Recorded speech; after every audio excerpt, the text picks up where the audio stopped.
Alex Kerr is here. Jesse Delcar. There's Ben Mullen. Come up to the stage, you guys. Robin Mihara. Are we sitting or Your choice. Vince Clemente and Harry Hong.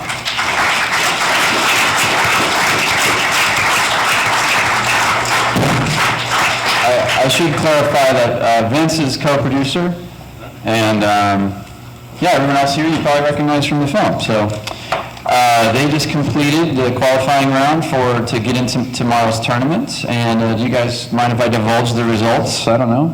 I think Jonas got the top. Harry was the second best scorer. Ben Mullen was the third best scorer. I think it was, what, 970, 915, 904, or something like that. So it should be an exciting tournament. All right, and a story I like to tell before I get started is that, so you saw Thor get to level 30. The funny thing is he tried to submit that to Twin Galaxies, and Twin Galaxies rejected it because there's a rule that you have to turn the Nintendo on after you turn on the TV, some obscure thing that he forgot to do, so they rejected it. And he got frustrated, and it just so happened that there was a referee named Patrick Scott Patterson who just lived about 2 hours away. So Thor said, okay, I'll just drive to your house. So he drove to the guy's house and got to level 30 in 2 tries or something. So at least, and unfortunately that happened, the way it worked out, that couldn't be in the film. But so yeah, if you have a question for anyone up here or myself, fire away. Don't everybody ask at once. Don't be shy.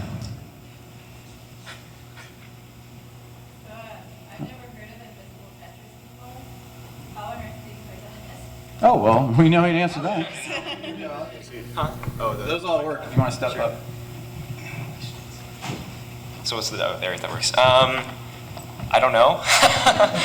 You just kind of after a while you just kind of get a sense of where things go and how they fit together. So after you've played the main game and you make it to the Invisible, then you just have this general sense of where things are. And I don't have a literal image in my head. I remember certain parts sometimes where the last piece locked down. I kind of when it fades away, I remember what was around it, and then I just try to keep the top in my head, the surface. And if I lose lines or whatever, I make a hole, you just have to forget it and play above that. Everything is just at the top of the game. Where if you lose lines, you're probably not going to get it back. It's not worth it. You just need to survive the minute or whatever. So you just have to try to remember a shape of the surface, I guess. That's the best I can explain it. You just can't do it. It's just hard. No, once you play, it just starts to make sense. It seems like it shouldn't make sense, but it just kind of fits together. I know what you mean.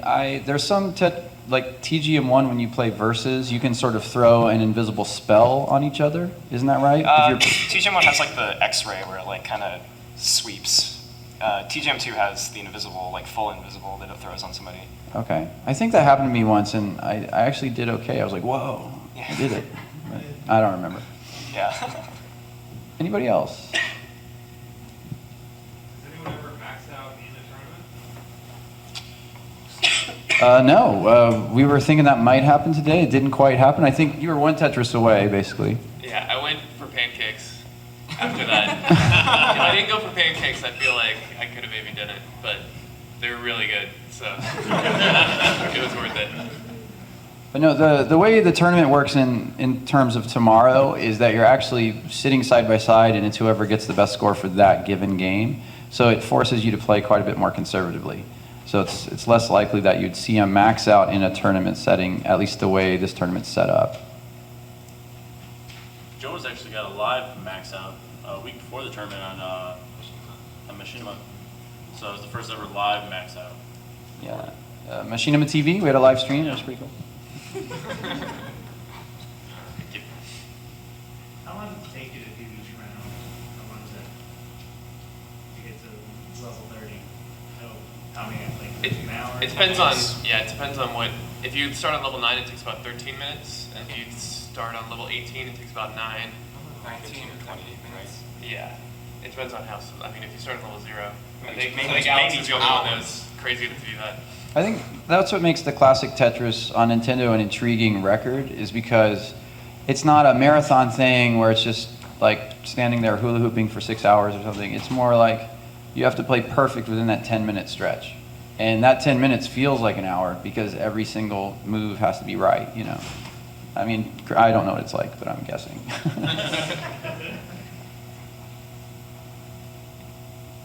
I was wondering how much of a game changer you suppose it would be if everyone had the same sequence of blocks coming down. It would eliminate the improvisation that you have to deal with things being random. So like, how would you feel about that? This is me? Oh, yeah. That'd be nice, really. At least in a tournament setting, if we could all have the same pieces, then we couldn't, you know, when I beat Jonas, he couldn't complain about bad pieces or something like that. That's my thoughts. That's how most of the versus games are these days. Like if you play online, like a versus game, everyone has the same pieces, and then it's just, you know, what strategies you try to use within those pieces against the other person. Yeah, there is a version of classic Tetris that doles out the same pieces. It's Super Nintendo, Dr. Mario, and Tetris. But it has really gross colors. I think it actually doesn't make that big of a difference. It's still random because, for the most part, it's you getting the pieces that you need at that moment. And Tetris is such a fractal game where, you know, one different move makes your stack entirely different from somebody else's. So, I mean, you can get fed 8 line blocks in a row if you're not ready for it. That it has not helped you. So it's almost. I mean, you saw the end incomplete. No. Alex knows all the computer talk, but NP complete is what I'm talking about. And then, yeah, it's just, I've thought about it a lot in my head, and even if you give 2 players the same blocks, one will be more fortunate to get the block that he needs in that situation. I feel like. You need to play so you have the most options available at any given time, regardless of what pieces you have. You need to be able to have the Tetris set up and, you know, play on the other side and, you know, keep yourself in a good position regardless of what you have. Well, so my understanding was that there was kind of an underground programmer who was working on doing that, where you would all have the same pieces, and the Tetris company said no, right, before the first contest. So is you know, since the technology is like potentially out there, do you think? I mean, I guess Vince, you're dealing with the Tetris people. Do you think they'll ever let that happen, and would you, you know, just like, who wants that? I think we could talk to them about it. I mean, we've had conversations, and the original talk was you can't make your own Tetris game. That was in the original contract the first year. You can't make, so when we kind of like, we're like, all right, we don't want that to interfere with our tournament, to be, you know, them to be mad at our tournament or something like that. We just want it to continue on. So I think it'd be great to happen, but it'd be cool. But yeah, it's something we could talk to them about. 'Cause, you know, we'd have to buy like a licensing thing or whatever. You know, we don't want to. They're serious with the whole. To make a ROM hack, basically, yeah, right? Yeah. Well, it's interesting. The Tetris company just makes Tetris. Yeah. And so they are interested in, their bread and butter is selling like cell phone games and stuff, which aren't really the stuff of competitive gaming. I mean, they're more hanging around while you're like waiting at a red light or something. And so, Don't do that. Do not do that. I mean, the issue at hand is, I think for the past 10 years, that's been their focus. And they didn't, when we sort of approached them with this project and explained to them, you know, came in contact with them, they didn't really even know about Twin Galaxies. They didn't know about Thor or the NWC. And if you come to these retro gaming expos, a lot of people have heard of Thor, a lot of people have heard of the NWC, and a lot of the people at BPS weren't really aware of all that, so they didn't know that classic Tetris had any importance to people. So I really think it's dawning on them now, and that it's a process. We might have found a workaround where there's actually a versus mode hidden in NES Tetris. But it's like an unfinished versus mode within it that's really ugly, like the graphics kind of get all jumbled. But it's possible to like ROM hack it, like to get it clean and looking right and working. So there's a possible Game Genie type workaround where we can make a cartridge adapter, but stay tuned. I mean, I don't really have any. I mean, I don't even know what I'm talking about. So It sounds like an interesting, you know, that'd be a great development if we can make that happen. And we're kind of, we're working on it. See that? You'd have to add a lot to the game to make it work. Like, the way the next box works in the 2-player, since it's unfinished, there's only one next. Whoever puts their piece down gets the next piece. Oh, I noticed that. That's really weird. Yeah. So I don't think that's going to work very well. I think that's awesome. It's like Tetris Battle Guide for Super Nintendo. There's someone in the back. Yeah, what's going on with Thor? Why isn't he here? Well, I don't know. He has some private stuff going on in his family. I don't know if I should publicly divulge that, but he has a valid excuse for not coming. Let me put it that way. After playing Tetris for so long, do you guys see a significant difference between the original Nintendo version and the Tengen version? Yeah. Yeah. Tengen is like a big marathon game. You just kind of like play it for more hours than the other guy. Like 17 is, it's too easy. Like you can play it forever, pretty much, like indefinitely, just sustain. So the balance between the two games is very different. I like the rotation system better on NES Tetris also. So I think NES Tetris is like in general is a little bit more polished product. Although I do like some of the stuff in Tengen, like the cooperative play. But overall, NES Tetris. Is there like a weird thing where it's like a big well, like this big, and you That's both cool. play? Yeah. It's cool. It's nuts. It's fun. TGM 2 has one too that's better though, so that's what I usually play. There's like a co-op in that also. Who wants to cooperate? It's fun. It is fun. How should I try? Aaron?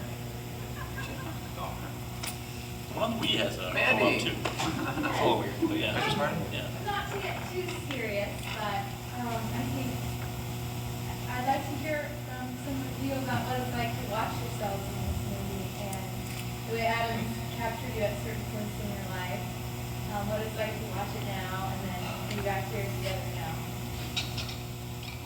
I should start with that.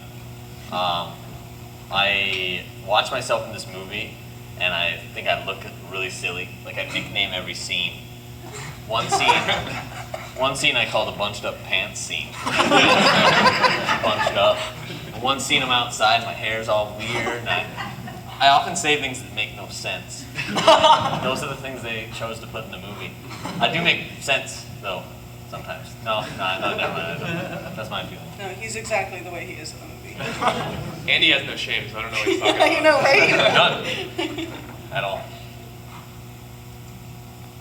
Actually, that was probably one of my favorite parts is, I don't know if it's more the director or a fan, but almost the philosophy of Tetris going on there. It's kind of pretty unique. So. I have developed a nearly perfect philosophy of Tetris. No, I'm kidding. Right, like I talked. My philosophy of Tetris is come here every year and lose. Did anybody else want to comment on what it's like to see yourself in the movie, or no? What's it like, Eric? What does it feel like? Brutal. It's brutal. I mean, the last 10, 15 minutes of it, I can't watch it anymore. It hurts. It hurts too much. I get anxious. Like it engages my anxiety to watch myself play. I'm like, oh, don't screw up. Shave the beard. Don't screw up. It's basically what it is. What else do you guys play? Dr. Mario, Ditto. Dr. Mario. Lolo, Portal 2. I don't know, I got a bunch of different NES stuff, bunch of PS1 stuff like Crash Bandicoot and Spyro, and I'm pretty much up for anything except I have a hard time with first-person shooters. The only one I was ever able to successfully play was Men in Black, and I'm pretty sure it doesn't count. So, but I didn't even know that was a shooter. it is. Okay, no, apparently it's not. But no, pretty much like everything, like any game for the most part. Puzzle games are the most fun, I think, but any game for the most part. Arcade games, like I play a lot of music games, shoot 'em ups, puzzle stuff, pinball now a little bit more. Yeah, it's arcade games mostly, first-person shooters. Yeah. No, like shoot 'em ups, like are more like jet games, like a plane flying up the screen. Okay. Not like, but it was something like gun games too, point blank. Nice. I had a very dark time in my life. I think it was like 6-7 years of Ultima Online to FF11 to WoW. and then somebody deleted my character in WoW and like sharded everything I had. And I think it was me from the future. So I stopped freaking playing WoW. And so I'm concerned because I gotta find a time machine and do it. You know, I bet or else there's a there's lot gonna of be a WoW paradox. players in this room. Okay, guys, we got time for one more. I think you've already asked one. You Guy in the back. lady. What would you do if you won? What would you do to celebrate? Good question. I don't know, what did you do, Jonas? I spent $1,000. That's what I did. Nice. That's dinner. Usually, like, all my buddies were around, so we'd all go to dinner and just kind of, yeah, have a good time. I think in the footage, Ben Mullen, I asked him that question in the, because obviously only the choice things can make the cut, but he said he would pay bills with the money. So that was about the Pretty practical. most uninspired answer I ever. You know you would. Like, How hold did the that not trophy make high the above movie? your head and say, take that, rent. That is so important. All right, so they're kicking us off, you guys, so thank you. Thank you.